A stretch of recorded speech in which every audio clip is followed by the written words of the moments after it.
This video is sponsored by Squarespace. I really like 16-inch tablets. It is one of my favorite sizes, and XP Pen has a new one out, so let's check it out. Hello, my name is Brad. I review tech for creative professionals, and while this new XP Pen tablet is not cheap, I still consider it affordable. And they've packed in some cool little features here, which I think put it like a little bit above some of their just entry-level offerings. Let's take a look at what comes in this box. We have the tablet itself, which is 16 inches, and it is a 2.5K display. That is 2,560 pixels by 1,600 pixels. And I do really like this because once you get up to 16 inches, you want something that's better than 1080p. You don't necessarily want to see pixels. Like all of XP Pen's devices, it's a laminated display, so there's no space between the glass and the screen below it. It also cuts way down on parallax, which is where your pen tip is offset from where your cursor is. And it's got some really good viewing angles, and it also has a really good color range. Also included in the box is the pen, and it comes in this nice pen holder, and you can see here they've also added some extra nibs. Those gray nibs there are felt tip nibs, which add a little bit more texture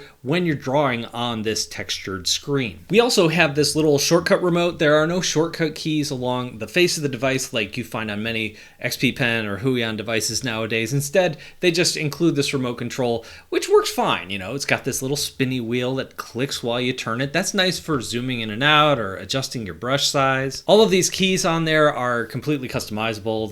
They're fine, they're clicky. This doesn't feel like super premium, but it's a nice little addition. It's also wireless. Inside the pen case, you're gonna find the little adapter. That's a USB Type A adapter, so you might need a dongle or something like that if you only have USB Type C ports on your computer. It also comes with cables. There is a USB Type C cable, and that's all I need to power this thing, which is really nice. It does come with a secondary cable. For example, if your USB Type-C port on your computer can't draw enough power to power the tablet, you're going to also have to plug this in using the power adapter that's included in here as well. This does not come with an HDMI cable or anything like that. You can connect it that way, but you're going to have to go to XP Pen and buy that 3-in-1 combo cable they used to include with all their devices separately. The overall look and feel of this tablet is really nice. It's got these nice roundy squared off edges. It's kind of got this brushed aluminum feel to the whole thing. Along the back there are some feet that fold in and out, so you don't necessarily need a stand. I really like the angle that this puts the tablet at naturally. If you want it at a steeper angle or something like that, or if you want to use this as a secondary monitor that you set up at a 90-degree angle, you're going to have to invest in a stand of some kind.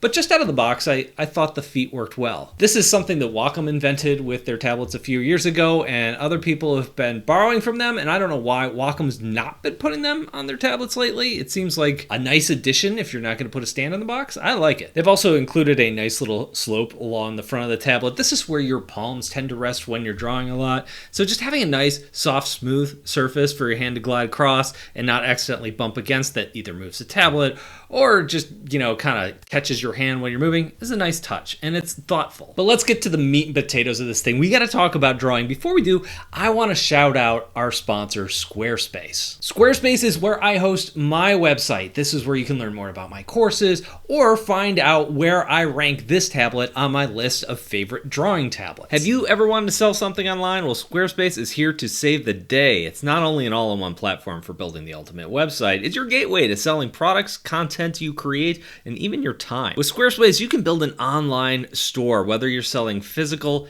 digital, or service products, Squarespace has the tools you need to start selling today. You can make checkout seamless for your customers with simple but powerful payment tools. You can accept credit cards, PayPal, Apple Pay, and offer your customers the options to buy now and pay later with Afterpay and ClearPay. And you can keep track of all your customers using Squarespace's analytics. Using these insights, you can grow your business, learn where your site's visits and sales are coming from, and analyze which channels are most effective. Improve your website and build a marketing strategy based on your top keywords or most popular products and content. Head over to squarespace.com for a free trial. When you're ready to get started, go to squarespace.com/BradColbo to save 10% on your first purchase of a website or domain. All right, so let's talk about this pen. One of the big selling points to this pen is how many levels of pressure sensitivity it has. This thing goes all the way up to 16,000 levels of pressure. That is a lot. That's also overkill, but you know, if you can put it in your pen, you might as well. This is also an incredibly well-weighted pen. It doesn't feel too light. It doesn't feel like all the weight is in the front or all the weight is in the back. It just feels really good. It's also completely battery-free. This is pretty standard in most Huion, Wacom, XP pens anymore, but it's worth mentioning if you're kind of new to this. The top of the pen flares out a little bit, giving you some nice grip. In fact, the grip is kind of rubbery. One of the nice things about the rubber that they're using on these things now is it doesn't collect lint and dirt the way they used to. That's just a little thing, but it keeps your pen looking nice and crisp a lot longer. Also on the back is a little eraser. This is also pressure sensitive, like the tip of the pen. So if you like that sort of thing in your pen, not something I ever use, but a lot of people love it, it's good to have it there. And of course, the two side buttons there where you can go in and adjust them, customize them a little bit. Apart from the levels of pressure, which I don't think matter too much, I really like how the pen performs here. XP Pen has done some adjustments to their screen. I think what they've done is they've used a different texture coating on it, which cuts down on the space between the pen and the sensors, which also cuts down on the amount of wiggle that the pen has when you're drawing slow angled lines, which for me in my line art is really, really nice. This is now on par with some of the things that Huion's been doing the last few years. So it's really nice to see XP Pen kind of just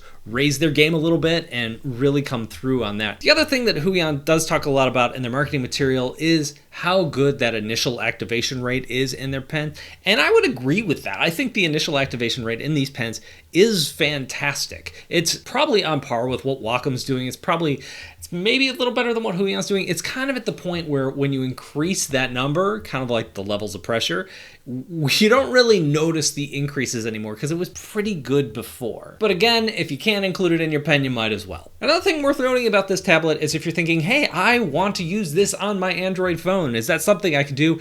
Yeah, you totally can. I think as a bonus, like if you're plugging this into a Windows or a Mac computer and using it that way, and you're thinking, hey, occasionally I might want to use it with my Android phone, it's fine for that. It works okay. One of the problems with using a tablet like this on an Android phone is that all of those apps are designed for touch, and this is not a touch screen, so it gets a little bit wonky where you're pinching and zooming on your phone, and then you're drawing on the tablet. I just don't think the apps are really optimized for an interface like this. So what do I think about this tablet? In general, I think it's pretty darn good. You know, when you're looking at something in this price range, you're getting up above that entry level. And some of the extra things they've added, specifically that higher resolution screen, that sort of thing really matters and really makes this tablet a step above and makes it worth the extra $200 you're gonna pay for this as opposed to their non-pro version of this tablet. It's also worth pointing out that Huion has something that is pretty much identical to this at about the same price. How does it compare to that? I think they're pretty much the same. I think you could really flip a coin and decide, hey, which one do you want to get? Which one do you want to go with? Either way's a win. XP Pen has a nicer case. XP Pen has the fold-out feet. Huion has a slightly better remote, but then again, this is all really tiny little details. I think they're both fine. But what do you think? Let me know down below in the comments. Thank you all for coming, and I'll talk to you in a couple of days.